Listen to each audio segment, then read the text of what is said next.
Hey guys, so today I'm going to be talking to you about some bookish updates in my life. I was just gonna slot this into another video somewhere, but I couldn't think of anywhere appropriate that it had come in.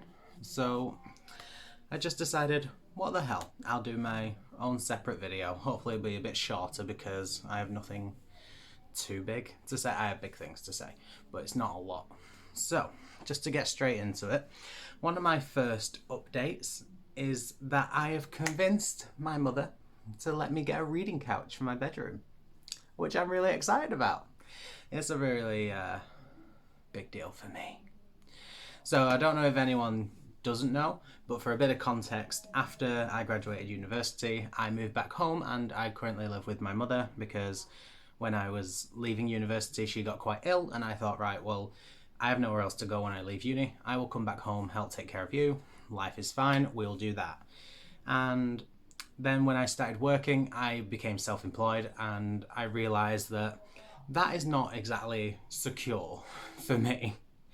Like a lot of people just do self-employed, they live life fine, everything's going well.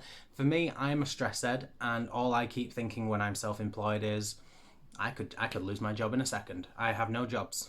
Like, there could come a moment where I have no money coming in and I needed to plan for that and I got really stressed out. So I refused to kind of find my own place until I had employment because I didn't class myself as being stable enough to have a home. And I think COVID has just gone to prove that anything can happen.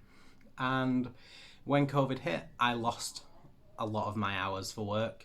I was lucky that I was actually able to keep my job. Originally, I'd lost my job, but yeah, they kept me going, luckily. But I did lose a lot of hours, and as a result of that, if I'd have lived alone, I know the government did things to stop people getting kicked out of the house, but that's not really helped. I would have been screwed, so I'm really glad that I didn't do that, and it's just gone to prove me right that I need a employment as opposed to a self-employment before I do that. Anyway, that was a tangent. I live at home with my mother and I am never comfortable. I don't like reading in my bedroom because I just have my bed and I feel as though lying on my bed reading is not comfortable.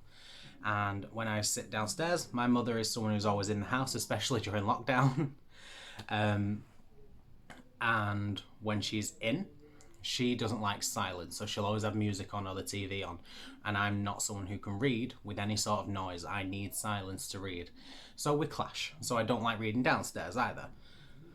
So I kind of asked my mother and we came to a compromise that because my birthday is next month in October, it's at the end, but hey ho, I'm going to be getting for my birthday a reading couch for my bedroom.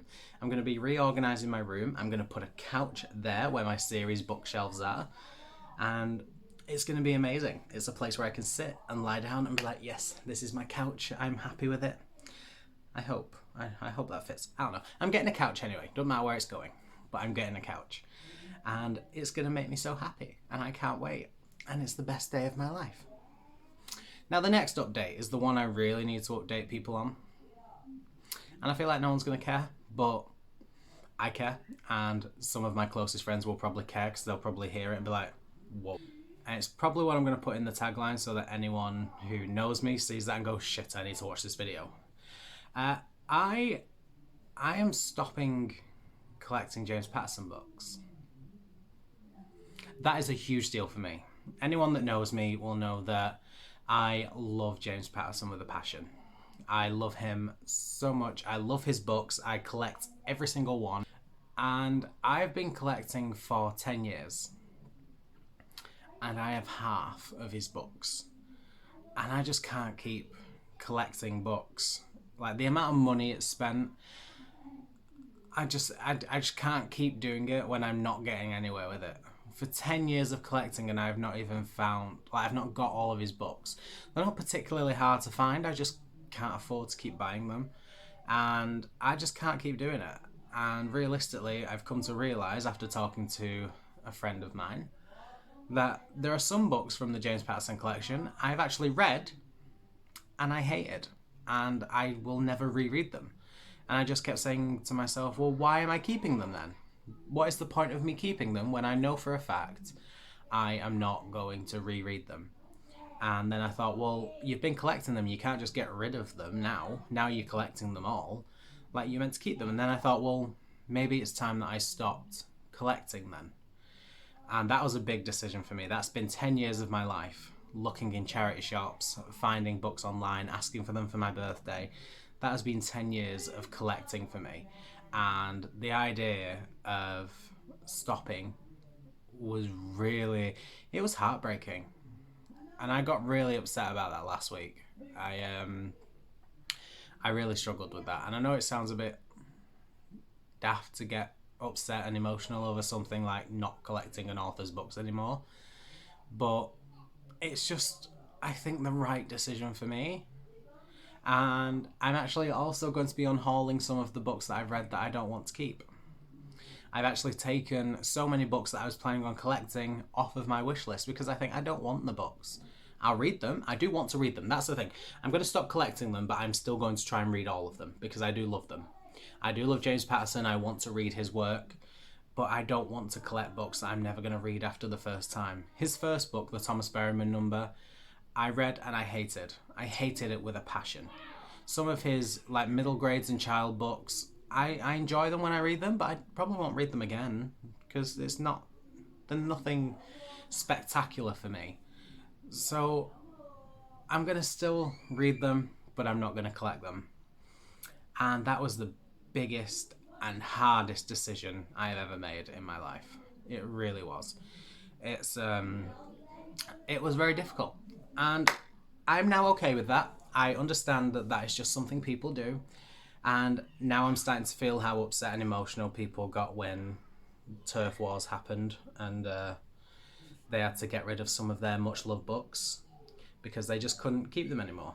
But I am lucky enough that that hasn't happened. My love has not been taken away. I still have it. I've just made the personal decision to get rid of the books, and I'm really getting a deep level of understanding as to why it hurts people so much to get rid of things that you love so much now. So that is all of my updates. I am stopping collecting my James Patterson. I'm unhauling some of my James Patterson. I'm still going to be reading my James Patterson because I still love all the books. But that collection has ended. There was a part of me sat here thinking, well, do you really need to tell people that? Does anyone really care that much? And then I thought, I do have some people that know I love James Patterson a lot. And if I ever did an unhaul and was like, I'm getting rid of these James Patterson ones, I feel like they'd probably have a heart attack and say, are you dying? Like, I feel as though it's just really important to update people on that because it's been such a big part of my life. And that part of my life is coming to an end. And I'm sad about it. But I'm okay. Yay! If anyone can hear noise downstairs, just know I am going to punch them all. But that is it for my updates. Hopefully a nice short video. People will enjoy this. Thank you so much for watching. I really appreciate it. Please feel free to support me during my James Patterson declutter. Oh, that was a hard word to say. Was not a fan of calling it a declutter. But please support me. I appreciate it. Also, get ready for reading couch footage whenever I get that. Like, my birthday's on the 26th of October, so I imagine I'll be getting it around about then. But I'm probably going to do a whole video of rearranging my bedroom to suit my reading couch. And I can't wait. I'm so excited. Okay. I'm going because I'm really not well. This video is due up in about 45 minutes. So I'm going to go quickly edit and upload it. And I'll see you guys later. Bye!